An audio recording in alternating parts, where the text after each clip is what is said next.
Ciberseguridad 360. Jornadas STIC. Centro Criptológico Nacional. Continuamos en las jornadas STIC, en las 15ª jornadas STIC organizadas por el Centro Criptológico Nacional en Kinépolis. Y ahora tenemos el gusto de tener a Alfonso Muñoz, investigador de seguridad muy conocido por sus trabajos también en CryptoRed y doctor en tecnologías de la información y una persona que suele estar habitualmente en casi todas las conferencias, como bien hemos dicho, un experto en investigación en ciberseguridad. Y que tiene una charla en la que va a hablar sobre avances de Stego Malware y TTPs, tendencias en 2021. Bienvenido, Alfonso. Hola, muchas gracias, Pablo. Oye, para el público en general, ¿qué es esto de Stego Malware? Bueno, un poco es las técnicas avanzadas que utiliza el malware para ocultarse frente a antivirus o soluciones de detección y monitorización. ¿Y estas técnicas en qué suelen consistir? Algo que nos pueda entender la gente. Bueno, básicamente es ocultación, en muchos casos en ficheros, pues por ejemplo en imágenes, en audios, es decir, en recursos del día a día que de una manera ingeniosa pues se ocultan, el malware oculta ahí cierta información de tal manera que por ejemplo un antivirus no les pueda detectar. O sea, estamos hablando de técnicas para que los antivirus no detecten al virus. Sí, en resumen sería eso.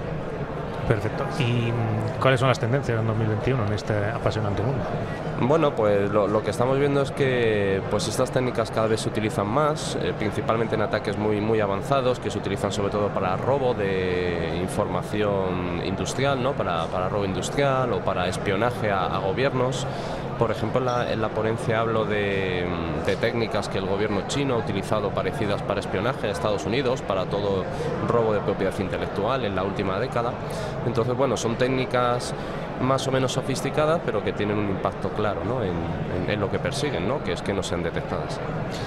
Y esto es porque al ocultarse dentro de imágenes y ficheros de audio y demás, nos parece que son legítimas.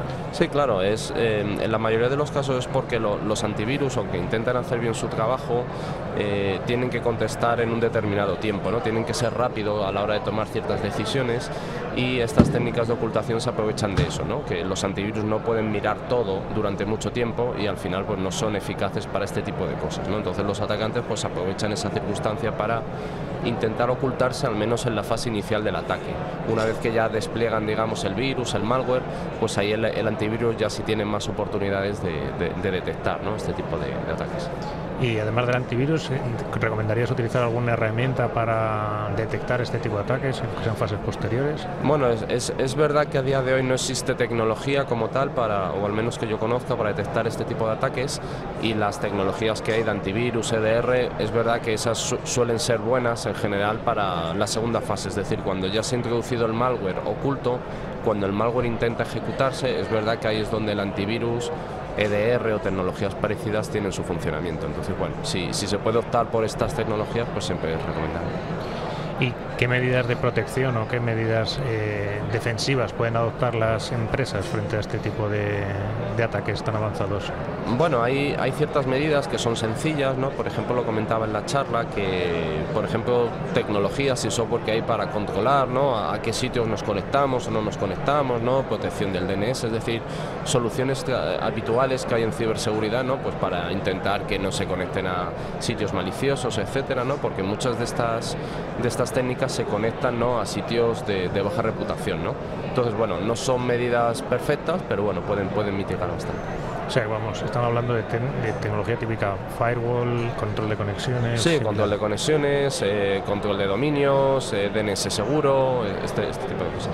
Genial. Y son muy frecuentes este tipo de ataques realmente, o sea, este tipo de ataque se va a utilizar para una empresa de 50 a 100 trabajadores. Claro, era un poco lo que en la charla lo que he intentado justificar. Cada vez son más comunes. De hecho, en España pues se ha visto mucho, sobre todo en el mundo del ransomware, cómo empieza a ocultarse utilizando este tipo de técnicas, y el mayor problema que tiene este tipo de técnicas es que son difíciles de detectar. Hasta lo que sabemos se está utilizando, y comparado con el año pasado pues se está utilizando más, pero sinceramente no sabemos si se está utilizando mucho porque no es sencillo detectarlas. ¿Y qué familias o variantes de malware son las que más habitualmente utilizan este tipo de técnica? Sí, sobre todo, al menos en España este último año, lo que hemos visto sobre todo malware y ransomware muy dedicado al tema bancario, ¿no? Troyanos bancarios, robos de credenciales, principalmente todo lo relacionado a eso, ¿no? Con credenciales e información asociada lógicamente al dinero, ¿no? Al robo de dinero. Y este tipo de ataques, que normalmente están orientados a atacar a empresas, quizás cada vez a empresas más pequeñas, ¿pueden dar algún día el salto también a los teléfonos móviles, más de particulares?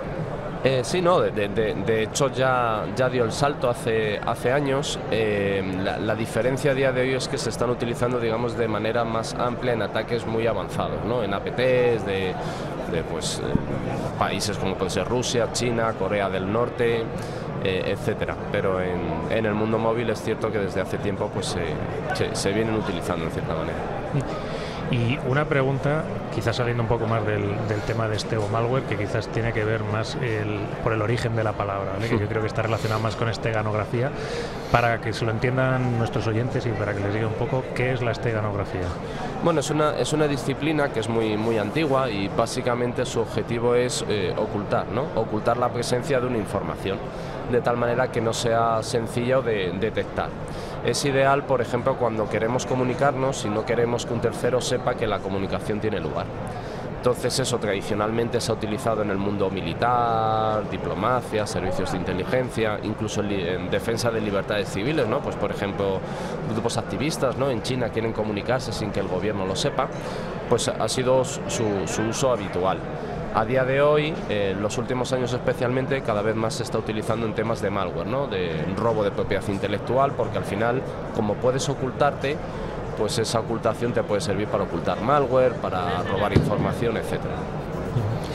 Genial, Alfonso. Oye, pues muchas gracias por tu entrevista y por acercarnos a esta problemática y estas técnicas que están utilizando los atacantes para evadir y saltarse las medidas de protección. Muchas gracias a vosotros.